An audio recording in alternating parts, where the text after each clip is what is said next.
Hi, it's Rich from the band Bloodrust, and I've been asked to answer some questions by Death Metal Promotion. So this is going to be typically me, unedited, just read the questions off the screen. I've not looked at them properly and see what we come up with. All right, first question, introduce Bloodrust. Bloodrust is me. It is a one-man band, was based out of the Falkland Islands, South America. I've now relocated back to, I would say, sunny UK. The sun is out, but it's been pissing down with rain quite a lot recently. I'm sat in my studio at the bottom of the garden with some awesome death posters behind me. So yeah, the band is just me. I write all the music, program the drums, bass. I get other people to do it because despite having a couple of basses just behind me, I'm not that good. So get other people to do it. I write all the lyrics. I attempt to sing. Not the best vocals. Some like them, some don't. But hey, that's what it is. So that is Bloodrust. It is just me. I'm hoping now I'm back that I can maybe try and entice some other people to come and join the band and see where it can go. But if not, I'll probably just keep slowly writing music and keep every now and again put another album out. But we shall see. On to question number 2. All right. So what is the story significance behind the band name Bloodrust? Simple. It comes from a track title off from the Tracks of the Haunter's first album, Bloodrust. They had it as 2 words. I've got it as 1. Love the album. Love the band. That track is awesome.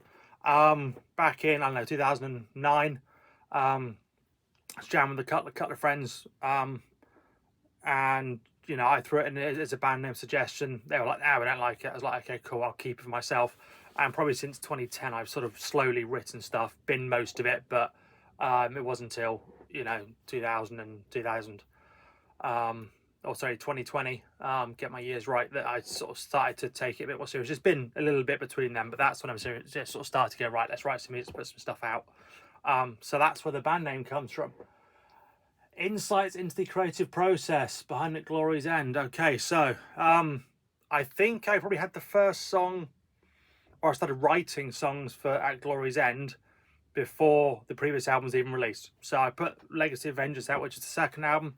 And I just kept, just jamming, learning the songs, trying to see if I could play guitar and sing at the same time.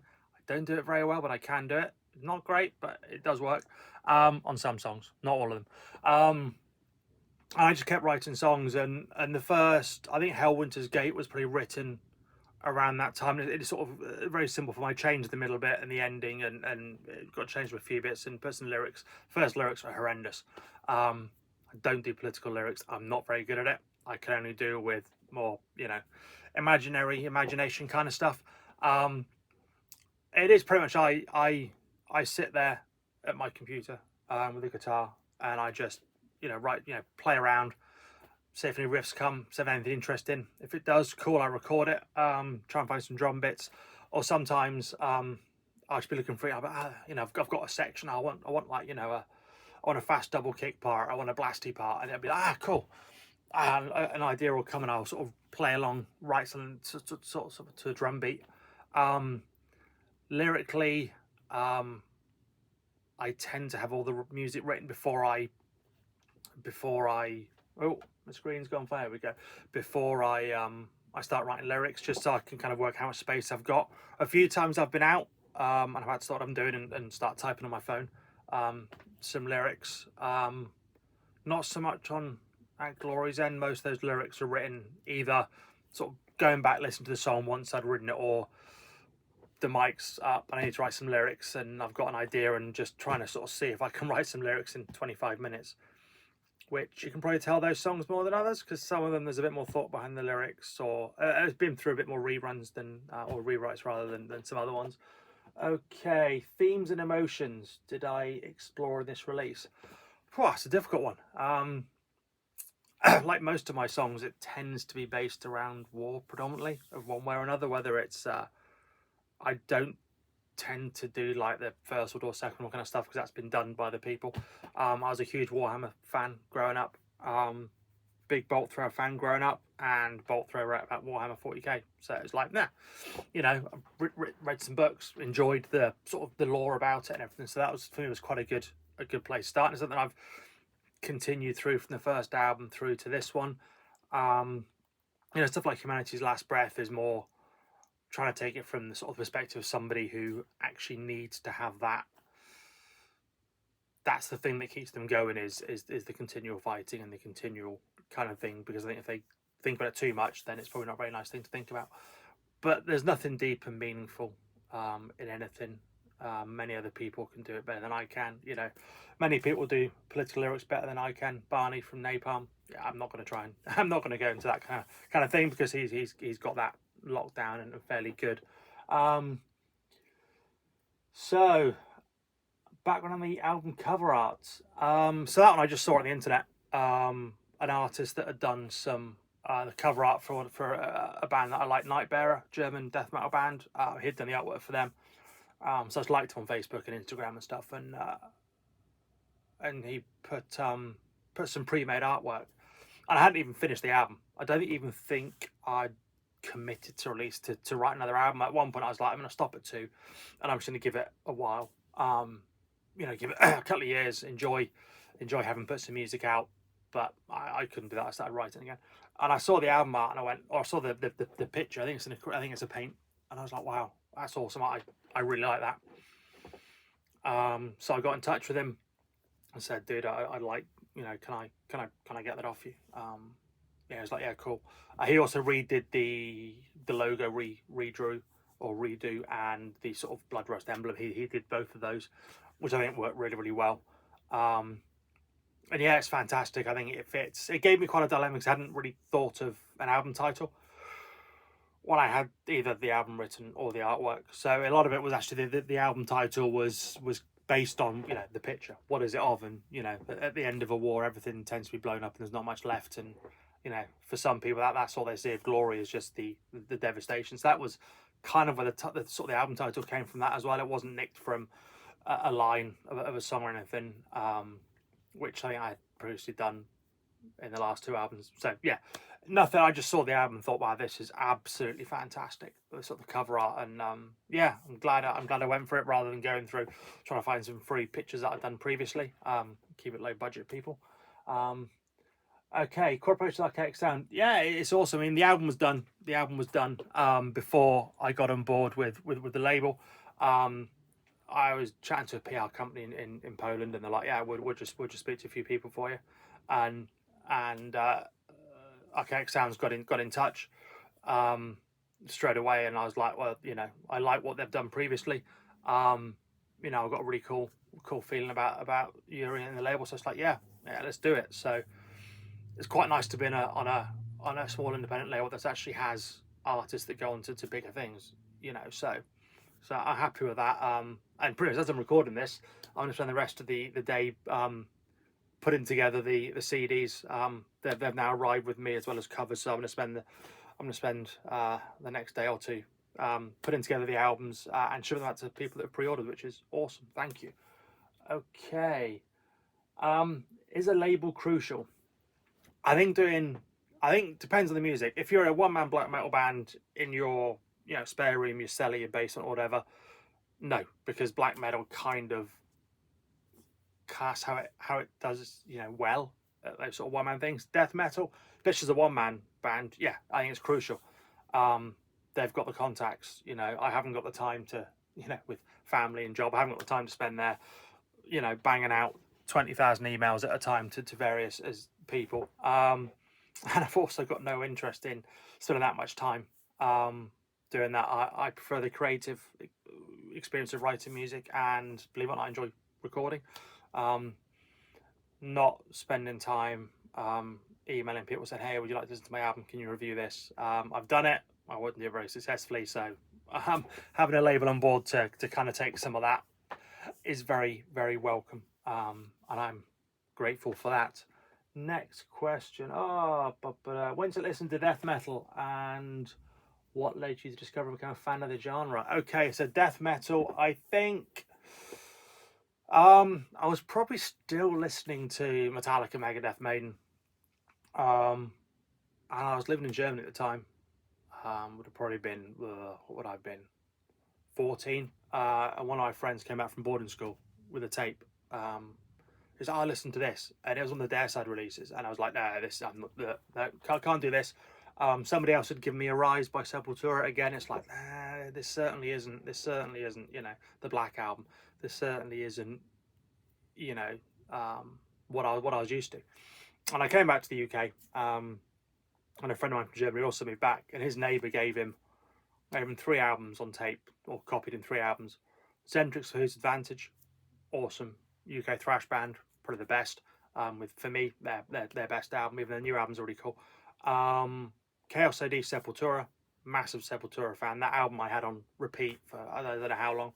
And Realm of Chaos Bolt Thrower. So yeah, that was it.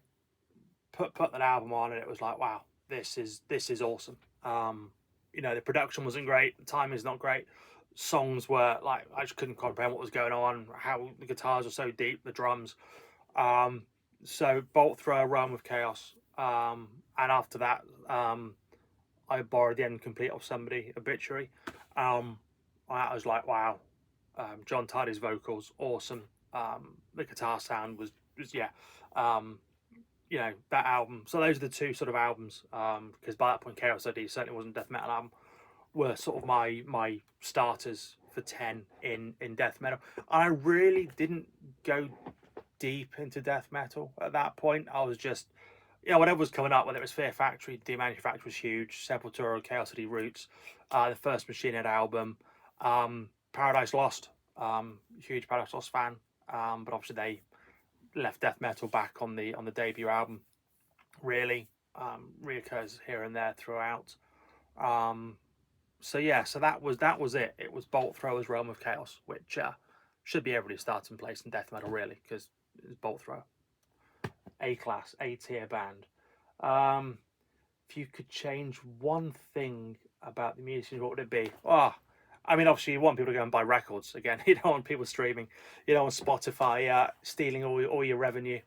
Whether you're a small band like me or one of the big bands, you know, you certainly don't want Spotify to be saying, if we get 1,000 plays, we're going to give you half a penny or whatever it is. So yeah, I mean, what would I change? One thing: get rid of streaming, get physical products back out there. Yeah, open up all the venues again that have closed, whether it's before COVID or through COVID. Get live music out there, give places, especially in the UK. There's not many places for young bands to start out and play. There's no, you know, there's not the big, I know in Scandinavia and in Sweden they have like community halls where, you know, kids can go and practice. Don't have that in the UK. Down to your mum and dad's garage and some housing estate, and your neighbours don't want you banging out, you know, death metal in those sort of environments. So yeah, so that's more than one. Get rid of streaming, or at least make streaming fair for the artists, not the bloke who's just willingly, because most of us give up our records onto Spotify in the hopes of making enough over the course of a year for a pint, which in the UK is getting really expensive, maybe half a pint this year, and bring back, you know, grassroots venues, you know, and start having bands touring again, you know, in loads of places, which you know, Obituary toured loads of venues this year across the UK and Ireland. Carcass did the same. I wasn't here for that, which is a shame, because I'd probably try to catch one of a couple of tours, a couple of shows if I could have done. Okay, any recent music or movies that have deeply impressed me? Oh, I like Nightbearer's last album. I watch films, but nothing too highbrow. I tend to go for the explosions and action sequences rather than anything too deep and meaningful. So yeah, some music. Nightbearer's last album was awesome. I really enjoyed the Obituary's last album. Listened to that a lot. The last Benediction release, awesome. The boys have still got it. Memoriam, big fan. Sulphur Aeon, I'll be looking for. You know, I've got that here. It's unwrapped, the CD, but it's not been played yet. Yeah, those have been sort of the last few albums or few. Frozen Soul was good. I enjoyed that as well. The new Suffocation. You know, I'm not a big fan of the sort of slam, brutal, death, whatever they want to class it as. It's just death metal, really. A lot of that, but yeah, that's a good solid release. I tend to buy a lot of old stuff, to be fair. You know, I picked up all the Dismember releases on vinyl, which is awesome. So I've been spinning those a fair bit. And yeah, so I'm not deep into delving through into the underground, unfortunately, because as an underground band, you're kind of like, wow, pick me. But I don't tend to return the favour, which is really quite bad on me, not on them. So something I need to rectify over the next few years. Okay. Future is death metal as a genre. Wow, I think it's healthy. I think as you know, there's loads of new bands coming through. You know, Frozen Soul being one of them. You know, that are playing slightly older, you know, older sound, a bit more hardcore influence, but they're awesome. And like I said, the fact that Obituary can come to the UK and play that many dates in places I didn't even know had venues, you know, and have sellout crowds. Same with, like I said, with Carcass. Yeah, Suffocation are coming to the south of England. February, I'll probably go and see those. You got Decapitated with Obscura. So yeah, death metal's huge. And long may it be so. As long as people out there listen to something, whether it's Death or, you know, Death or Bolt Thrower or Decapitated or Frozen Soul or whatever, the 2000 Stab Wounds, you know, Nightbear, as long as those bands get listened to, people will always want to write. You know, people will suddenly go, wow, Entombed, what is that noise? That, you know, Entombed, that is one of those, and that is awesome. You know, as soon as people, oh, Dismember, that's awesome. You know, Grave, oh, what's that? You know, Carcass, oh, blimey. As long as people listen to that, there'll always be death metal. And you don't get a death metal to be famous or for the money. You do it because you love playing death metal. You don't, you know, you're not going to be in a death metal band to get rich. So I think a lot of people, they do it because they want to do it, as opposed to maybe some other genres that it's the trendy thing to do, to go and rehash. You have a British heavy metal. There's some great bands doing it, but it's also a great place of bandwagons to jump on. So yeah, enough about that. That's just a bit negative, isn't it? But hey, that's the way it is. Current death metal in the Falklands. There wasn't one. It was just me. There was maybe, I think I met in my entire time living there 3 or 4 metalheads, proper metalheads. Not people that go, yeah, I like Slipknot. Great, good for you. Not my kind of bag, but I'm glad you enjoy it. But yeah, that's probably not really where we are. But I'm now back in the UK. I'm based now in the south of England, quite near Stonehenge. A place the Russians like to come and visit because they love the spire. But there's no snow on the ground. And yeah, so there was nothing in the Falklands. I was working there. I'm now back in the UK. And now, like I said, hoping to try and see if I can entice some people to come and join what is Bloodrust and see where it can go with other people involved and other people's ideas, which is kind of cool. Yeah, it's awesome. I'm looking forward to that, as long as I can make happen. Favorite death metal album of all time? Wow. Okay, this probably changes daily. 1 point I'll say it's that, Human. Probably 9 times out of 10 I'll say it's Human. From the drumming, Sean Reinhardt's drumming, rest in peace, awesome drummer. Probably one of the best death metal drummers out there. But then the dude could go and play something completely non-death metal, and that was, you know, Steve DiGiorgio, bass player extraordinaire. What is it, 50 metal albums or whatever, 50 albums totally he's done in his career. Played in most bands, you know, everything from Obituary, Testament, Death, Sadus, Paul Masvidal on guitar, and then the almighty Chuck, rest in peace Chuck. You know, the standard bearer of what death metal, you know, what it should aspire to be. Probably, yeah, 9. So today it's that one. You ask me again tomorrow, might well say Realm of Chaos. I might say Individual Thought Patterns of the day. But yeah, normally when it comes to these sort of your top 5 metal albums, Human's in it, Cynic's Focus is in it. Arise, Someone Says thrash album, it's pretty halfway between the two. Yeah, Obituary and Complete, it's probably sitting up there within the sort of top 5 of the extreme end of the metal, but for today, it's Death, Human. Awesome. It's the album to spin today. Plans for the future of Bloodrust. Yeah, like I said, I'd like to get other people involved. People that are happy to play music that I've written myself. Not a lot, you know, because some of the songs I can't play guitar and can't sing, so kind of limits what you can do on a live situation. But I'd like to see if I can take this music or some of the songs into the live environment and just go for it.